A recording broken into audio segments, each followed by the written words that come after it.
Hello everyone, welcome back to my channel Pramiya creation. তোমরা সবাই কেমন আছো? আশা করছি ভালো আছো। তো আজকে না অনেক দিন পর তোমাদের সঙ্গে মানে ভিডিও শেয়ার করছি। তো সবাইকে কাছে একটাই অনুরোধ, সবাই স্কিপ না করে পুরো ভিডিওটা দেখতে থাকো, আশা করছি ভালো লাগবে। তোমরা অনেক দিন ধরে অপেক্ষা করে আছো আমি কেন ভিডিও দিচ্ছি না, ভিডিও দেখতে চাও আর কি। তো এবার থেকে সব আস্তে আস্তে আমি ভিডিও পোস্ট করব, তোমরা সবাই সব কিছু দেখতে পাবে। তো যাই হোক, এইদিকে দেখো সকালবেলা একদম উঠেই এটা হচ্ছে কি বলো তো, আমার অনেক কটা দিন আগেকার ভিডিও, অল ভিডিও আমার শ্যুট করা আছে, ঠিক আছে, কিন্তু আমার এডিট করার জন্য আর কি তোমাদের সঙ্গে শেয়ার করা হয়নি। আর আমি এই কটা দিন না অনেকটা একটু ব্যস্ত ছিলাম, ওই জন্য আর কি প্রায় 10 দিন মতো আমি ভিডিও পোস্টই করিনি, মানে চ্যানেলের দিকে তাকাইনি।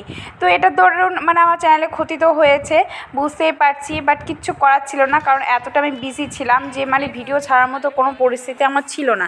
তো যাই হোক, তোমাদের সঙ্গে সব কিছু শেয়ার করব, কেন, কিসের জন্য, কি হয়েছিল সব কিছুই। তো তোমরা সবাই দেখতে থাকো পুরো ভিডিওটা।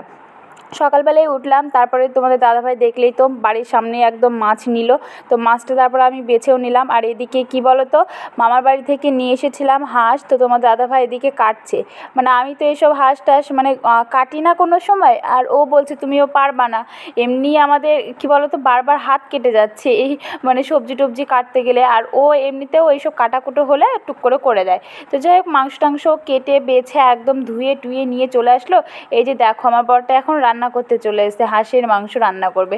কিন্তু কি বলো তো, আমি খাই না, হ্যাঁ, হাঁসের মাংস আমি খাই না, কারণ কি আমার ভালো লাগে না। আমি শুধুমাত্র ওই মুরগির মাংসটাই খাই, আর বাদবাকি দেশি টেশি ওইসব খাই না। তো যাই হোক, এদিকে দেখো একদম তোমার দাদাভাই রান্না করে নিয়ে চলে এসেছে, আর আমি ওদিকে আতপ চালের রুটি বানিয়েছি। তো একদম সেই হয়েছে, ঈদের দিন বানানো হয়েছিল আতপ চালের রুটি, আর তো তারপর আর বানানো হয়নি। তো আজকে হাঁসের মাংস দেখে বললাম যে ঠিক আছে চলো আতপ চালের রুটি বানিয়ে দিই, খাবে। তো এই যে দেখো, খাওয়া দাওয়া করে বসে পড়েছি, তোমাদের সঙ্গে অনেক কিছু শেয়ার করব বলে। তো ক্যান্টিন থেকে কী কী নিয়ে এসেছি তোমাদের সঙ্গে শেয়ার করব আজকে, চলো দেখতে থাকো।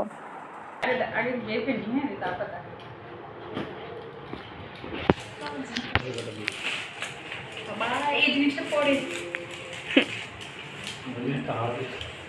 সার্ফ প্যাকেট দুটো কিন্তু দাও তো, সার্ফ প্যাকেট দুটো। আর না কিছু এগুলো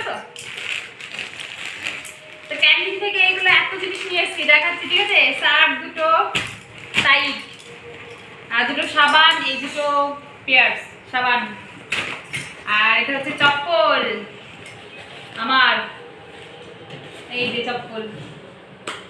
ক্যান্টিনে মানে এই দুই কালারের চপ্পল ছিল, এটা একটা কালার ছিল আর ব্লু কালারের একটা, দিয়ে এটা নিয়েছি। এইটা দুটো চপ্পল, এটা একটা থালা বাসন মাজা সাবান, এটা হচ্ছে সরষের তেল, একটা হচ্ছে হারপিক, একটা হচ্ছে লাইজল, আর এটা হচ্ছে একটা পারফিউম। আর নিয়েছি এই যে ফ্যান, এই সিলিং ফ্যান নিয়েছি একটা, আর কিচ্ছু না। আর কিছু আছে? ওই তো ব্যাগ, পিছনে ব্যাগটা। ও এটা না, এটা অন্য। তো তোমাদের সঙ্গে সব কিছু শেয়ার করে দিলাম। আর কি বলো তো, আমরা যেদিন ক্যান্টিনে গিয়েছিলাম সেদিন না খাওয়ার জিনিস সব কিছু ফুরিয়ে গেছিলো, ওই জন্য আনাই হয়নি। আর এই নিয়ে এসেছি যা কিছু, অল্প কিছু, আর আনার জন্য না আমাদের জায়গাও ছিল না, মানে গাড়িতে জায়গা হবে না বলে নেওয়া আসা হয়নি। তো নরম না, হ্যাঁ পরি, আর আমরা দিন টিকসই হবে না, কোম্পানি জুতো অনেক দাম। এটা কত মানে এমনি পার্সেন্টেজ কমই হচ্ছে 200 টাকা, তার মানে ডবল দাম ধরো 400 টাকা। হ্যাঁ 299। হ্যাঁ তাহলে বিল কত বাদ দিল, কত 100-150 টাকা নেবে এই দুটোতে। আজকে পেলাম 2 হাত ভরে, যা ছিল স্বপ্ন আমার, খুশির খামে জীবনটাকে জীবন দিল উপহার। পিছনটা দেখাও, ব্যাক ক্যামেরায় পিছন দেখাও, পিছনটা দেখাও। বাবা কত হ্যাপি গো। দেখো তারপরে এই যে দেখো দুপুরবেলায় খাওয়া দাওয়া করে একদম বিকেলবেলায় রেডি হয়ে গেলাম। আর এদিকে তোমাদের দাদাভাইও রেডি হয়ে গেছে। আজকে হুট করে বললো যে বৃষ্টি আজকে হচ্ছে না, চলো ঘুরে আসি, কারণ 2-3 দিন ধরে তো বৃষ্টি লেগেই ছিল, তো ওই জন্য।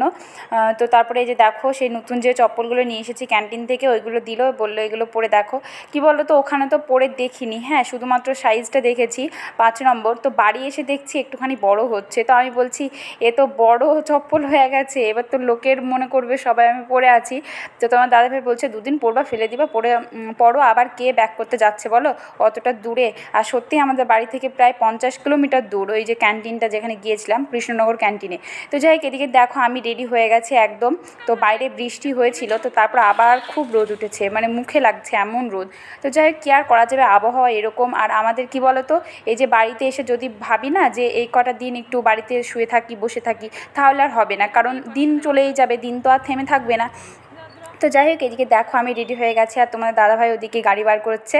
আর এদিকে চলে এসেছি পার্কে তো অনেকবার এসেছি, তোমাদের সঙ্গে অনেকবার শেয়ার করেছি, বাট এই পার্কটা বলে আবার নতুন করে একটু কিছু করেছে হয়তো। তো ওই জন্য তোমার দাদাভাই বললো চলো দুটো রিলস বানিয়ে আসি আইফোন থেকে। তো তোমাদের দাদাভাই না অনেক খুশি। তো একটু আগে দেখতেই পেলে যখন আইফোনটা খুলছিল আর কি, রিভিউ তো আমি খুলেছিলাম আমি, কিন্তু তোমার দাদাভাই খুলেছে, বলছে দেখেছো আমাদের একটা শখ পূরণ হয়ে গেল। আর তোমার দাদাভাই একটা কথাই বলে যে যতই টাকা লাগুক না কেন, টাকা এদিক ওদিক চলে যাক না কেন, শখ তো শখ, লাখ টাকা শখ হলেও সেটা শখ পূরণ হয়ে গেলে তারপরে আর কিছু, আমরা কদিনে বা বেঁচে আছি বলো, আজ আছি কাল নেই, শখ পূরণ করে ফেলি, দুজনে একদম আনন্দ মজা করে কাটাই, তারপরে যা হবে দেখা যাবে। ওর ওরকম মাথায় কোনো চিন্তা নেই, ও বলবে দেখবা বিন্দাস থাকবা, খাবা দাবা, ঘুরে বেড়াবা, কোনো টেনশন মাথায় নিবা না। তো যাই হোক, ওই হিসাবে আমিও থাকার চেষ্টা করি তোমার দাদাভাইয়ের সঙ্গে। কিন্তু তোমার দাদাভাই বাড়িতে না থাকলে না এতটা মজা হয় না। তোমার দাদাভাই বাড়ি থাকলে আমাকে সব কিছু মানে A to Z দেওয়ার চেষ্টা করে, সব কিছু খুশি রাখার চেষ্টা করে, সব কিছু, মানে ওকে আমি ভাগ্য করে সত্যিই পেয়েছি। তো যাই হোক, এদিকে দেখো তারপরে আবার পার্কে ঘুরে এসে বাইরে দেখছি আখের রস। তো আমি আখের রস খাই না, কিন্তু তোমার দাদাভাই বলে যে আখের রস খেলে নাকি শরীর ভালো থাকে, রক্ত পরিষ্কার হয়, তো ওই জন্য জোর করেও খাওয়াই। তো যাই হোক, ওদিকে খেয়েও নিলাম। আর এদিকে দেখো আবার অন্য একটা ব্রিজে চলে এসেছি। তো এটা হচ্ছে আমাদের পলাশপাড়ার ব্রিজ। তো সূর্য প্রায় ডুববো এরকম অবস্থায়, তো সন্ধ্যা প্রায় লেগেই গেছে, কিন্তু তোমার দাদাভাইকে বললাম চলো ওখানে দুটো ফটো তুলে দিই। তো ওদিকে ভাই তোমার দাদাভাইয়ের মানে ফটো তুলে দিচ্ছে। আর এদিকে আমরা তারপর আবার চলে এসেছি রেস্টুরেন্টে। তোমার দাদাভাই বললো বাড়ি গিয়ে এত খাবার অল্প স্বল্প খাবো, কিন্তু চলো বাইরে আজকে খেয়ে যায়। তো এদিকে রেস্টুরেন্টে চলে এসেছি। আর রেস্টুরেন্টে না অনেকটা অন্ধকার কেন বলছি, কারণ এখানে না সেই টুনি বাল্বগুলো যেগুলো থাকে কালারিং, সেইগুলো লাগানো ছিল।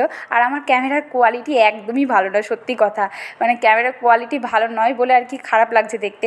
তো এদিকে আমরা এগরোল অর্ডার করেছিলাম, তারপর চাউমিন, কিন্তু কি বলো তো আমাদের সেরকম মানে ভালো লাগেনি খাবারটা খেতে। যাই হোক, ওটা মানে অর্ডার করেছি, নষ্ট করবো ওই জন্য আর কি খেয়ে নিলাম। তো খাওয়া দাওয়া করি, চলো তোমরা দেখতে থাকো। আর ওদিকে ভাই আবার মেনু দেখছে কি খাওয়া যায় না যায়। তো চলো এগুলো খাওয়া দাওয়া শেষ করে নিই, তারপর বাড়ি গিয়ে তোমাদের সঙ্গে একবার দেখা করছি। তো এই যে দেখো বাড়ি চলে এসেছি। বাড়িতে এসে তোমাদের দাদাভাই একটু রেস্ট নিয়েছিল, আমিও বসেছিলাম। তো তারপর দেখছি রান্নাঘরে খটাং আওয়াজ হচ্ছে। তো রান্নাঘরে এসেই দেখছি তোমাদের দাদাভাই পপকর্ন ভাজছে। তো এইগুলো তোমাদের দাদাভাই ক্যান্টিন থেকে নিয়ে এসেছিলো, তোমাদের সঙ্গে শেয়ার করা হয়নি। তো এইগুলো না অনেকবারই খেয়েছি আমরা এরকম করে প্রেশার কুকারে দিয়ে। আর অল্প একটা জানো তো মানে অনেক বেশি হয়ে যায়। এই যে দেখো এই প্যাকেটটা কর্নের, তো অল্প কটা থাকে ভিতরে, কিন্তু এক বাটি হয়ে যায় একদম। এদিকে দেখো প্রেশার কুকারে করতে দিয়েছে, তোকে বলছি সিটিটা তোলো, নাহলে তো বাস্ট করবে। তো যাই হোক, দেখতে থাকো তোমরা। আর তোমার দাদাভাই এদিকে করছে। আর এর না সবাই এরকম, মানে আমি ঘরে থাকবো টুস করে রান্নাঘরে চলে আসবে, দিয়ে কোনো মজা টজা করে নিয়ে গিয়ে আমাকে গিয়ে দিয়ে দেবে।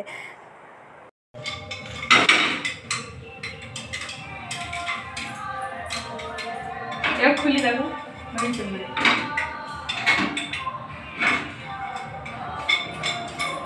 খুলি দেখো এবার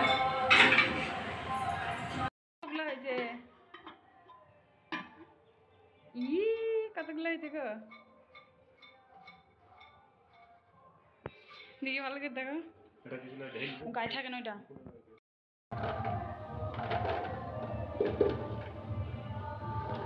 লাগে না দাঁত।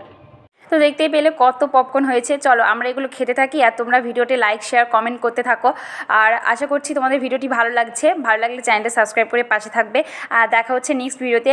নেক্সট ভিডিও অনেক সুন্দর আসতে চলেছে, তোমরা একটু সবুর করো, সব আস্তে আস্তে শেয়ার করবো। তো যাই হোক, সবাই ভালো থেকো, সুস্থ থেকো, টাটা।